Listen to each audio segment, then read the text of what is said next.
119 구조대원들이 한 다세대 주택으로 들어섭니다. 주택 출입구로 이어지는 통로는 무너진 흙더미로 꽉 막혀 있는데요. 목욕탕 건물 옹벽이 무너져 바로 옆 다세대 주택을 덮친 것입니다. 저희 구조대가 현장에 도착했을 때는 지금 옹벽이 1층과 2층을 덮쳐 지금 위험한 상황이 먼저 발생한 상황이었습니다. 그 상황에서 선착대가 1층 위험 지역에서 그 요구조자를 일단 먼저 피난을 시킨 상황이었고, 옹벽이 무너져 2층 출입구를 막아 그 출입 자체가 되지 않는 상황이었습니다. 무너진 옹벽은 약 10여 미터. 시멘트벽과 흙더미가 주택 1층과 2층 출입문을 막아버린 바람에 거주자 2명이 갇히고 말았는데요. 주택 안에 있던 남자가 걱정스러운 듯 창밖을 내다봅니다. 무너진 옹벽 때문에 출입이 불가능하여 저희 파괴 장비를 이용해가지고 그 옹벽을 철거하였고, 그 사다를 이용해가지고 요구조자를 2명을 대피시킨 상황이었습니다. 이번 사고로 인명피해는 없었지만 집안에 갇힌 거주자 2명이 1시간 30분이 지나서야 집 밖으로 나올 수 있었습니다. 양재역 사거리. 길이 10m에 걸쳐 울룩불룩한 굴곡이 생겼습니다. 집안이 약해지면서 도로가 그대로 주저앉은 건데요. 도로를 달리던 차량은 차 바닥이 도로에 닿아 불꽃이 튀는 등 아찔한 상황이 연출되기도 했습니다. 현장을 신속히 통제하면서 더 이상의 피해는 없었지만 하마터면 큰 사고로 이어질 뻔했습니다. 얼마 전에도 양천구 목동의 도로 한복판에 지름 50cm, 깊이 1m가량의 집안이 내려앉아 승용차가 빠지는 사고가 발생하기도 했는데요. 이렇듯 날이 풀렸다가 얼기를 반복하면서 최근 전국 곳곳에서 붕괴와 집안 침하 피해가 나타나고 있습니다. 기온이 영하로 떨어지면 집 표면 사이에 있는 수분이 얼음이 되면서 부피가 늘어나 토양이 부풀어 오르는 대부름 현상이 나타나는데요. 하지만 기온이 영상으로 높아지면 얼었던 물이 녹으면서 집안을 약화시켜 균열과 붕괴 등 안전사고의 원인이 됩니다. 집안 침하로 인한 구조물 붕괴 등 붕괴 사고로 인한 인명피해가 최근 5년 동안 무려 40명이나 발생했는데요. 평소 세심한 주의가 필요합니다. 해빙기에는 집이나 주변의 대형 빌딩, 특히 노후 건축물이 균열이나 집안 침하로 기울어져 있는지 꼼꼼히 살펴보는 것이 좋습니다. 집의 축대나 옹벽이 안전한지 확인하고 집 주위의 배수로가 흙으로 막혀있지 않은지, 절개지나 언덕 위에서 바위나 토사가 흘러내릴 위험은 없는지도 살펴봐야 합니다. 무엇보다 가족의 안전을 위해서 축대나 옹벽이 안전한지 확인해 주시는 게 좋겠고요. 집 주위에 있는 배수로가 토양 퇴적 등으로 막히지 않았는지, 또 주변에 있는 위험 지역이 안전한지 평소 꼼꼼히 살펴보시는 게 해빙기 안전사고를 예방할 수 있는 최선의 방법이라 하겠습니다. 위험예를 발견하시면 즉시 119나 관할 자치구에 신고하시면 신속하게 조치가 이루어질 것입니다. 해빙기에 자주 일어나는 붕괴와 집안 침하. 기온 변화에 따른 자연적 현상으로 여기기보다는 보다 적극적인 대비책을 마련해야 할 것입니다.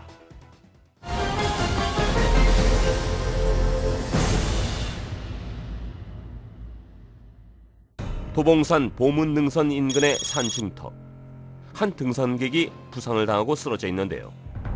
산에서 내려던 중 눈길에 미끄러져 발목을 다친 것입니다.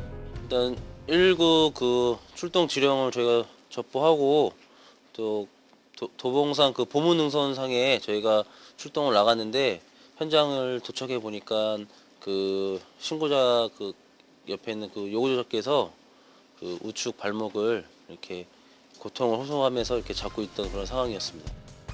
구조대는 응급처치 후 산악용 들것에 사고자를 싣고 산 아래로 이동합니다. 눈발은 더욱 거세지고 쌓인 눈에 길은 미끄럽기만 합니다.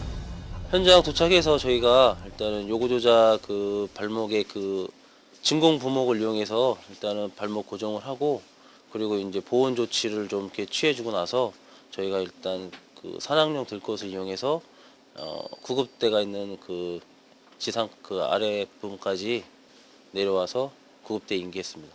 구조대는 사고자를 안전하게 구조한 후 인근 병원으로 이송했습니다. 북한산 족두리봉. 헬기에서 밧줄을 타고 소방항공대대원이 내려옵니다. 바위에서 미끄러져 발목 부상을 당한 등산객을 구조하기 위해서입니다. 구조대는 발목에 인공 부목을 댄 후 사고자를 들것에 싣고 구조 헬기 가까이 옮깁니다. 공중에서 대기 중이던 헬기가 밧줄을 내려보내고 사고자를 실어 병원으로 향합니다. 주말이면 겨울산을 찾았다가 실족이나 추락 때문에 부상을 당하는 사고가 끊이지 않는데요. 특히 겨울은 폭설, 바람, 혹한 등 기후 요인이 많아 등산하기 가장 위험한 계절입니다. 겨울철에는 일단은 조난 사고하고요. 그다음에 그 실족에 의한 그 미끄러짐 사고, 그리고 저체온증 등에 관한 이런 사고들이 있습니다. 특히 겨울철이기 때문에 저체온증으로 인한 이런 열 손실로 인해서 이런 쇼크라든지 의식을 잃을 수도 있고요. 그리고 이제 빙판길 같은 경우에는 미끄러져서 이런 허리나 발목 등에 이렇게 큰 부상을 올 수가 있고, 그다음에 겨울철에 이제 또 해가 짧기 때문에 조난을 당하면 그런 추위로 인해서 큰 이렇게 목숨을 이렇게 위태롭게 할 수 있는 그런 상황이 올 수도 있습니다. 안전한 산행을 위해서는 산의 기상 상태를 꼼꼼히 조사하고 겨울철 등산 장비를 반드시 착용해야 합니다. 특히 겨울산에서 가장 주의할 점은 체온을 유지하는 건데요. 산행 중에 땀을 많이 흘려 옷이 젖게 되면 저체온증의 위험이 큽니다. 일단 저체온증이 오면 일단 몸을 따뜻하게 해줘야 되기 때문에, 만약에 뭐 장갑이라든지 뭐 양말이라든지 이런 게 젖었을 경우에는 바로